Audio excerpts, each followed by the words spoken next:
Hello friends, welcome back. I'm Kshetra again. Here again with a new video of multi-threading where we learn about interruption of threads today. In this thread, sorry, I'm really sorry. In this video we have about the various programs referring to the interruption of threads. So we have lots of programs, so just sit back and just pay a little more concentration, as these are programs you'll need to understand it very deeply. Okay, so that was, don't think it is really scary, but it is really good to learn lot of programs, I feel. So let's get started. So what is basically interrupting threads? We have just learned the interrupting thread methods which we used in the before video. So let's see what is the concept of interruption of threads is. Basically, when the threads are in a waiting state, or that is when it is in sleep or wait, when these methods are being invoked, and when the threads are sleeping or waiting, so that time when a thread, that is when it breaks its sleeping state or wait state, then the throw keyword, it throws an interrupted exception. Whereas if the thread is not in any of these states and it is calling the interrupted method, then it performs a normal behavior and does not interrupt the thread but sets the interrupt flag to true.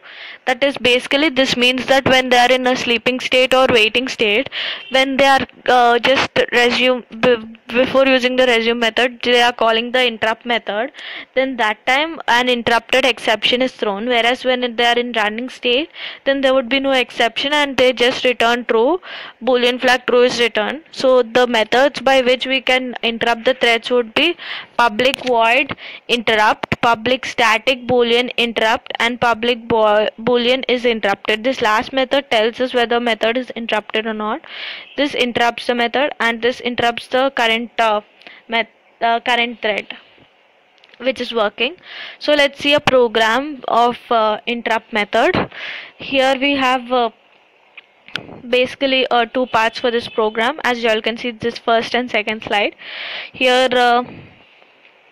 we have a class test interrupting thread which is extending. So this is a thread is created over here using the extends thread class. That is a second method which we have learned earlier. So we have a public void run method, and here we are using try and catch because let's see why it is. In try block we have thread dot sleep. Here the thread is made to sleep for 1000 milliseconds, and after that we have a print statement task. Okay, let's see. Then next we have a catch block where we have interrupted exception. That is this means that, as you have seen, what is an interruption is when it is sleeping. When it is interrupted method is called, then we have an interrupted exception. So this means that the thread is called away when it is sleeping. Okay, so when it is sleeping, thread interrupted.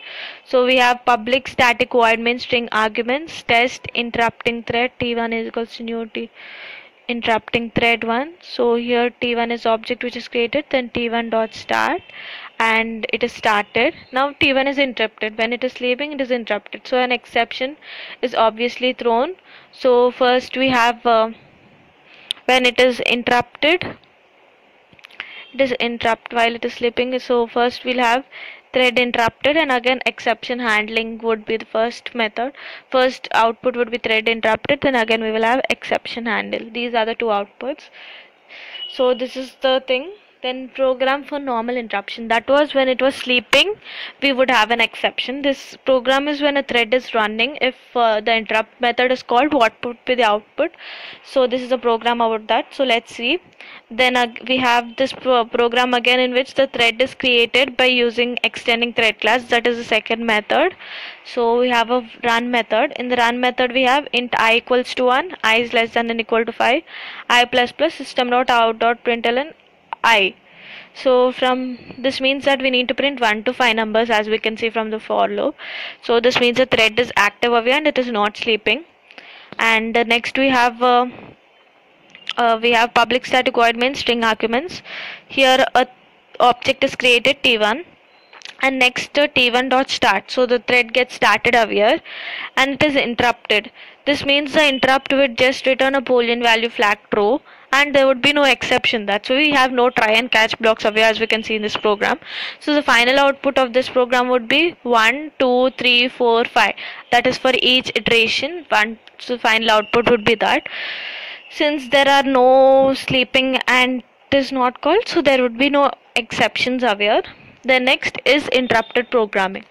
In that first program we have seen when it is sleeping and an exception is called. That is the first method is completed for the first program, that is void interrupt. And for the second program, static boolean interrupted, that is when it is running and it is interrupted, there would be no exception as we have seen.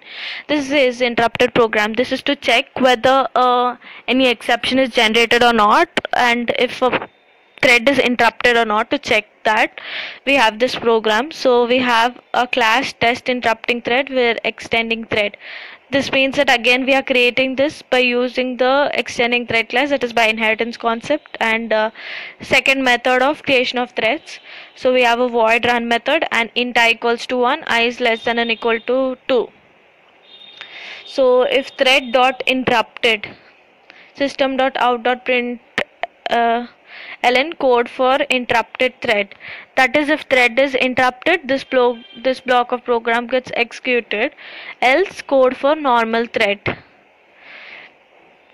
Next we have test interrupting thread, t1 equals to new test interrupting thread. Here we have two objects created, t1 and t2 are created. Here t1 dot start is first invoke, that is the first thread is created, and for the first thread we just have this, if thread is interrupted, it is started, then again we have t1 dot interrupted. This means here the t1 is interrupted, so code for interrupted thread would be the first, then t2 dot start. After that we have code for normal thread, which is the final output. So here we have code for interrupted thread and code for normal thread. Both the statements get printed because t1 dot start, this is interrupted, then code for interrupted thread we have. Again after that it normally gets t2, then the t2 thread is getting started, right? We have two objects created. So again that time we have code for normal thread. This does not get interrupted, so we just have this. So this is the code. So I hope you all understand. And here we have two objects created for two threads, so that to check the interruption. Since it is interrupted, we have this code. I hope you are understanding this part. This is very important. Okay, we have I is less than and equal to 2 only. So almost we have first time written as code for interrupted thread, and two times we have code for normal thread getting printed. So we'll have three print statements basically. So that would be the final input. I hope you all got this video, and if you all have any queries regarding this video, please do comment and let me know. And if you like my video, please follow the link above, so that you all can get notifications about the other videos. And thank you guys for the support which you all are showing. Please do watch my other videos also. I hope you all like this video. Bye guys.